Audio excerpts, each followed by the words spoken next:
from this experience, we realized that as you become bigger and bigger, you have to pay more attention to ESG. ESG cannot be something to be taken for granted.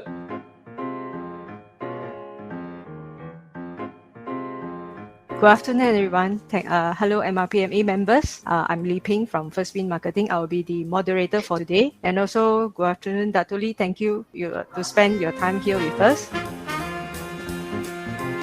So I'd like to introduce Dato to everyone. I think most of us already know Dato already. Just a brief introduction of Dato Dato Kim Meow, also known as Dato KM Lee, the Managing Director of Top Glove Corporation Berhad. Prior to joining Top Glove in 1997, Dato KM Lee has more than 15 years of experience in the financial services, trading, and manufacturing business, having worked with established financial institutions and with a well-known conglomerate with diversified interests in the ASEAN region. For the past 23 years, Dato have been actively contributing to the development of the rubber glove industries in Malaysia as well as the ASEAN region. He is currently the chairman of the ASEAN Rubber Glove Manufacturers Association, ACMA, having been in the office since 2013, and board member of Malaysian Rubber Council since March 2021. He was the president of the Malaysia Rubber Glove Manufacturers Association, MACMA, board member of the Malaysian Rubber Board, MRB, and the Tun Abdul Razak Research Centre, TAC, from 2010 to 2011, and chairman of the organizing committee for the International Rubber Glove Conference and Exhibition, IRGCE, from 2014 to 2016. He was also a board member of the Malaysian Rubber Export Promotion Council, MREPC, from 2022 to 2016 and 2018 to 2020. So come back to the topic for today, lesson learned during COVID-19 pandemic. As we know that the pandemic has brought a devastating impact to the global economy, and also the pandemic hit small businesses very hard. However, there are still many companies that manage to gain new sales or to attain new customers during the hard time. Like Top Glove, they have a good run last year with its shares jumped 290% with reported record sales and profits, seeing that they have been seeing orders between 11 to 12 billion a month compared to 4.5 billion prior to the pandemic. So as the world's largest rubber glove maker, Dato KM Lee, during the unprecedented event, how did Top Glove do that? Can you share with us?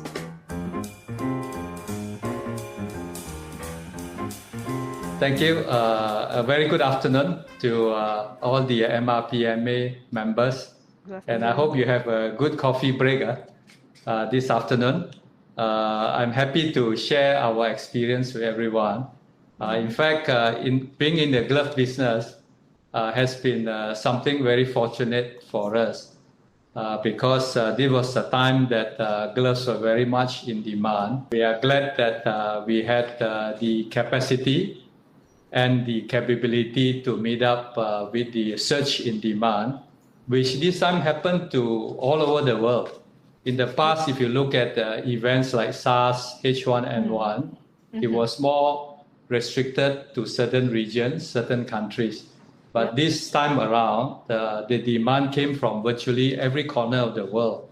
And we are glad that Top Glove has a very diversified product range. And we also have a very diversified location base. If you look at our operations, not only we have factories in Malaysia, we also have factories in Thailand, in Vietnam, China, and even in Malaysia. So we are very diversified. We have factories more like north, south, east, west, all over the place, and that actually serves us well. Coupled with the fact that Top Glove is also very mindful of being able to integrate horizontally as well. For instance, in the past, we have been all the while producing our own latex concentrate raw materials from Thailand. We have also, the past few years, ventured into formal manufacturing, and we have also have our own printing material, carton factory, and we also have our own chemical factories and etc. So that came in very handy because last year was a very tough year for everyone, not only the SMEs but also the bigger corporations because of what COVID did to the supply chain. We have interruptions in literally every area of the business. Not to talk about shortage of labor as well. So this in-house business, in-house operations that we have really help us a lot because we will be less dependent on the outside suppliers. We still work hand in hand with them, but that ready availability of formers, of packaging materials, etc., has enabled us to continue to deliver to our customers with as little interruption as possible. And also we are thankful that in the past we have heeded the government's call to continue to reduce our dependence on foreign workers. We have automated a number of our operations, and that has served us very well because we are able to produce more gloves with lesser workers. That indirectly also enables us to gain new customers because during this period we really see that inquiries come in terms of hundreds of inquiries every day. Everyone in the world is asking for gloves. So we are glad that we are able to supply those gloves to the frontliners, hospitals, and all other users. We hope that this is something that the world will be able to overcome soon because it has caused a lot of suffering to the whole world and including Malaysia as well. So moving forward, I think we will continue to diversify our manufacturing base to also increase our product range and at the same time to integrate more horizontally so that we are able to cope with more and more business moving forward. For instance, we intend to have our own nitrile raw material factory in about 2 years' time. We also plan to have our own sterilization plant, gamma sterilization plant in about 2 years' time. So all these are necessary if you talk about being in the export business to make your customers more comfortable and to let them know that we have all this in-house so that the worry to them will be as little as possible.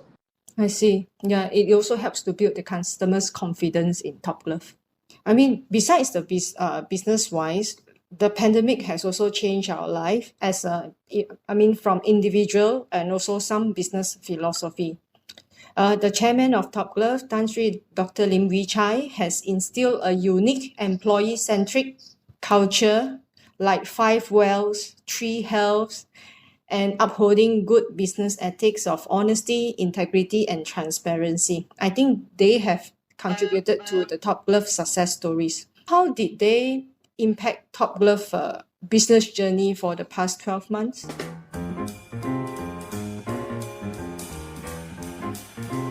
Yes, Li Peng. Yeah, we realized that the emphasis that Tan Sri Lim has on the importance of health has really come in very well during this period. In the sense that before the pandemic affected the whole world and Malaysia, Top Glove has already been known very much as an organization that has placed the health, safety, and well-being of its employees very much at the center of the business. For instance, in the year 2015, 2016, we have invested in a super medical center, and in the year 2017-18, we have also invested in a fitness gym, whereby all our employees have the benefit of joining these facilities on a FOC basis. And even in the past also, the kind of emphasis we place in is unrivaled in the market by anyone else.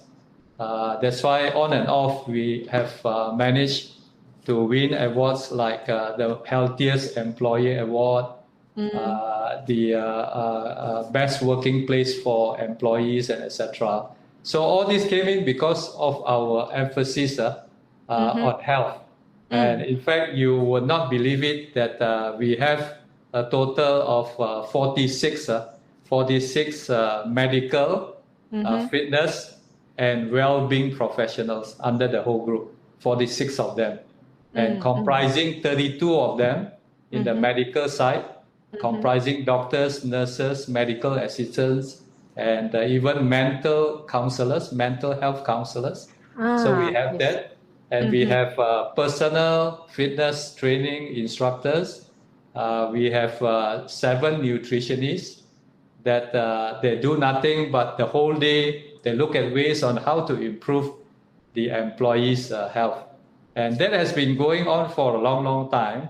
And you probably heard of the famous story that after lunch, all of us will queue up, rushing to the restrooms to brush our teeth.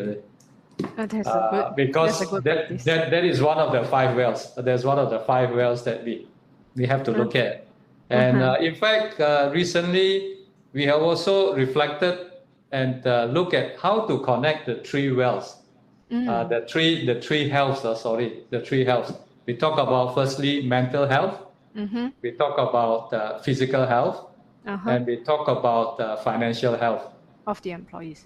So on the mental health, every day, every morning, every working day before the start of the meeting, we will read out the words and clap hands and shout out that improve, healthy, and this alert, and etc. So for the case of mental health, we have this health about top honesty, top integrity, and top transparency to remind us of the importance of having a good mental health so that we can work well. For physical wealth, as you have rightly pointed out just now, the 5 wells, which I will not elaborate. All of you will probably know that we always start with these 5 wells of top glove, like we talk about clean well in the morning, and eating well, and after that working well, and exercise well, and sleeping well. And you also realize that sleeping well is the most difficult thing to do for many people, and also the most important thing to do.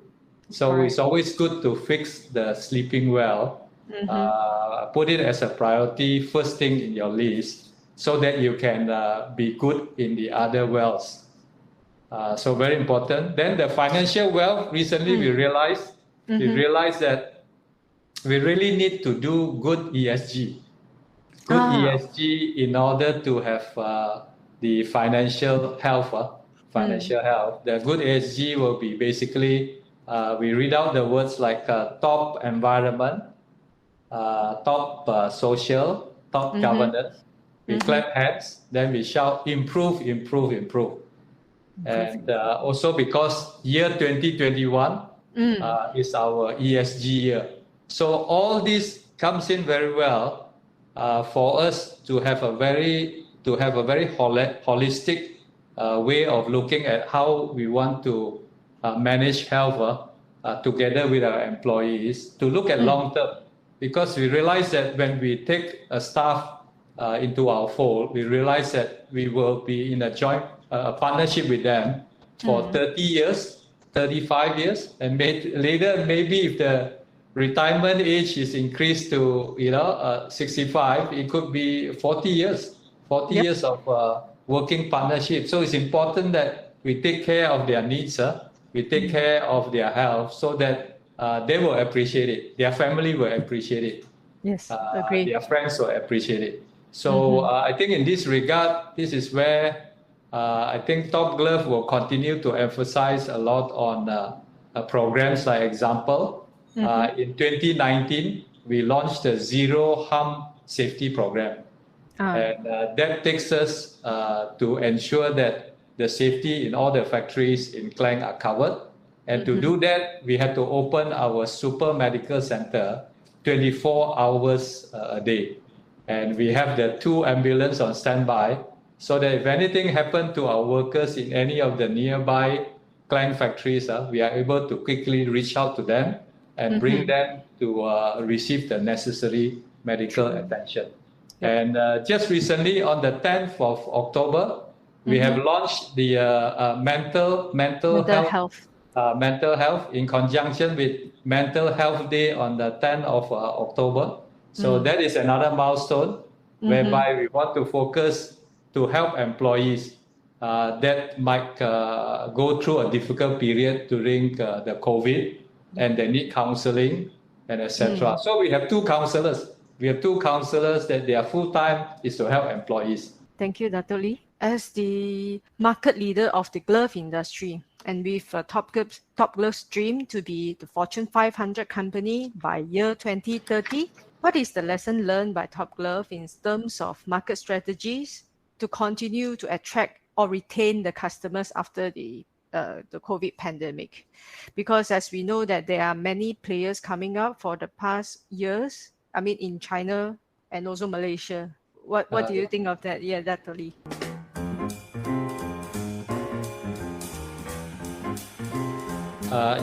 Yes. In fact, year 2020 and 2021, very challenging year for Top Glove. You have read about the news about Top Glove of what happened to us for the CBP USA issue. And in fact, we are humble. We are humble. We are very humble by this experience. And we have learned. And we have become a better and a stronger organization. From this experience, we realize that as you become bigger and bigger, you have to pay more attention to ESG. ESG cannot be something to be taken for granted. In fact, just the other day, I attended a workshop on ESG. I liked one particular phrase, one particular sentence mentioned by the organizer. They talk about ESG is a license to operate. ESG is a license to operate, meaning that you want to operate successfully, you want to export your products overseas, you want to do well, you want to grow your business. ESG is something that you have to fix it. You have to do well so that it becomes a license for you to enable you to break into new markets, earn the respect of your customers and etc. So that taught us to be more mindful of ESG, and I'm glad that the experience with the CBP, with the UK independent consultant, and our engagement with customers and other NGOs have enabled us to learn a lot. And moving forward, Top Glove will continue to learn. We will continue to become better and better. And right now, there are so many programs that are being organized to ensure that we pay attention to ESG all the time. In fact, if you read our annual report, our latest annual report, we have easily about 40 pages, 30, 40 pages on ESG. So that will give you a really complete picture of how much effort we put in to make sure that we are ahead in this area. So I would like to encourage all the MRPMA members to start looking at ESG now. It's never too late. We are glad that the government has also helped us. Last year, in particular, the government talked about the ACTA 446. This year, they also implemented it. And I think it's a necessity because the world is changing. Expectations are becoming higher and higher. So you cannot run away from it. As long as you want to do business, whether locally or even overseas, it will come your way. Meaning that eventually the supply chain will reach you in such a way that you have to comply. You have to do something more to improve the situation. So with all that and moving forward, Top Glove also has a very big dream. We have shared with many of our customers and business associates, bankers and suppliers, that we have a big Fortune Global 500 dream. We hope that by 2020, we are able to achieve our big dream of being a company that is listed under the Fortune Global 500. 100. But to reach there is not easy. It's very difficult because we have to increase our turnover by example 10 times, 8 times, So a lot of effort is required. So for us to get ready right now, we are using a lot of IT technology to help us to move forward. We are becoming more customer-centric. And at the same time also, we are paying a lot of attention on grooming our leaders, on grooming our employees so that they are able to take up this challenge very well in the future. So moving forward, you will see increasingly Top Glove will move from its focus on glove. We will still be very much on gloves, but we will be branching out to non-gloves because that's the only way to increase the revenue. And moving forward, you will see that Top Glove will expand in many other sectors, and particularly in the healthcare sector, where we hope to do well and use our existing pool of big number of customers throughout the whole world to be able to provide a situation where we truly call ourselves a one-stop glove and healthcare solution provider to the whole world. This we look forward to the dream eagerly, and we hope to work with our suppliers, some of which are very strong MRPA members. We hope to work closely with you in order to achieve this dream. Thank you, Li Peng. So I have a question, Dato Lee. So to achieve the Fortune Global 500, and to achieve, like you mentioned just now, 10 times of the sales figures, the turnovers. So will there be many M&As that will be going on?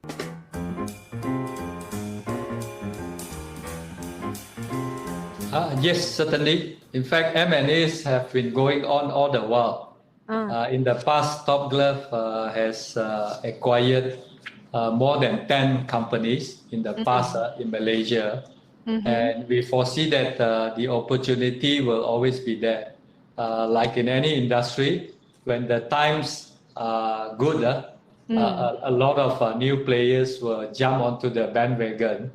But when times are tougher, some of them might want to discontinue, and some of them might want to sell out. So this is where the opportunities are always there, and we will always keep an eye open for such opportunities, and also we'll be looking a lot on how to work with our customers closely, how to have strategic partnerships with our customer, and how to have joint ventures with the right party so that we are able to reach out to them. And our Hong Kong listing is one of the areas that we are looking at. By being visible in Hong Kong, we hope to attract parties that we could work closely in the future, because that is a very good place to be in.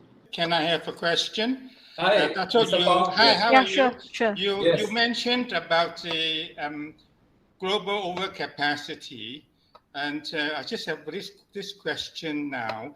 In general, how you see this taking place, or how Malaysia in general would fare, and how Top Glove specifically will fare, because as and some of my colleagues calculated, you probably would have 60% overcapacity right now.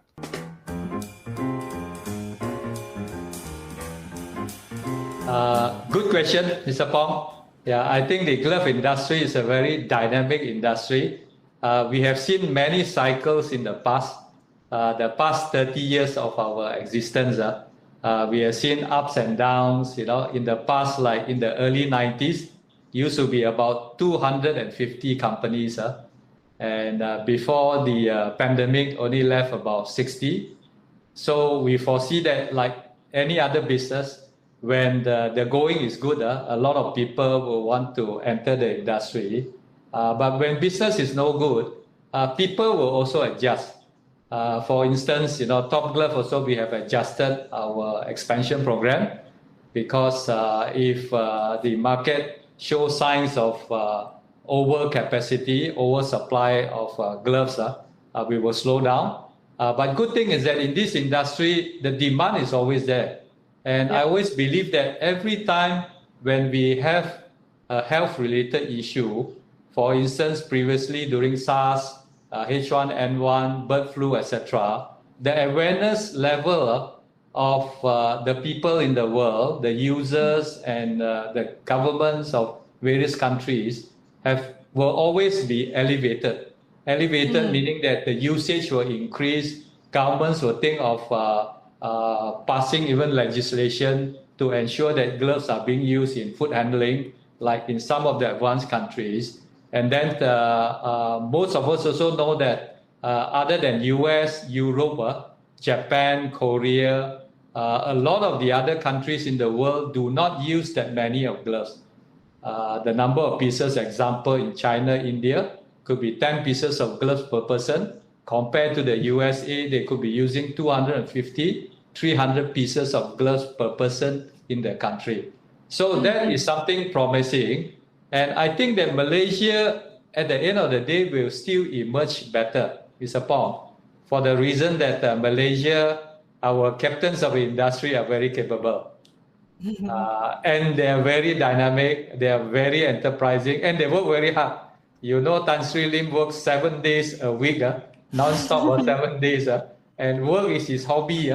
So you know that these successful people, they will persevere. They will persevere. Malaysia will still be in the leading position. And I believe that Malaysians will always have the edge, whether in terms of the fact that technology coming from the country and the determination of the players. And also in Malaysia, a lot of our entrepreneurs, rubber glove business is their only business. And don't forget, in China, some of the players, they got many other business to do. So when you have many other business to do, if the going is no good, you move to something else. You don't stay on. Whereas in Malaysia, we have to make it work. So this is where the enterprising side of the businessman in Malaysia, I think will see us through. And also our supply chain is better. And then with our emphasis on automation, I think Malaysia will still be the top gun as far as glove production is concerned. But many areas need to look in that. They need to look into R&D. They need to look into using technology more, digitalization. So all these are part and parcel, which Top Glove is doing, and I think the other players are also doing. So this is where we hope the government can also assist us to work hand in hand, so that this industry, being one of the very few industry where we are known as number one in the world, can continue to prosper and continue to employ many people, for the whole of Malaysia. I hope I answered your question, Mr. Pong. Dato, there's another question on, just now you mentioned on the upstream, the nitrile plant. Okay. The plan is for your own Top Glove consumption, or will you also supply to the others?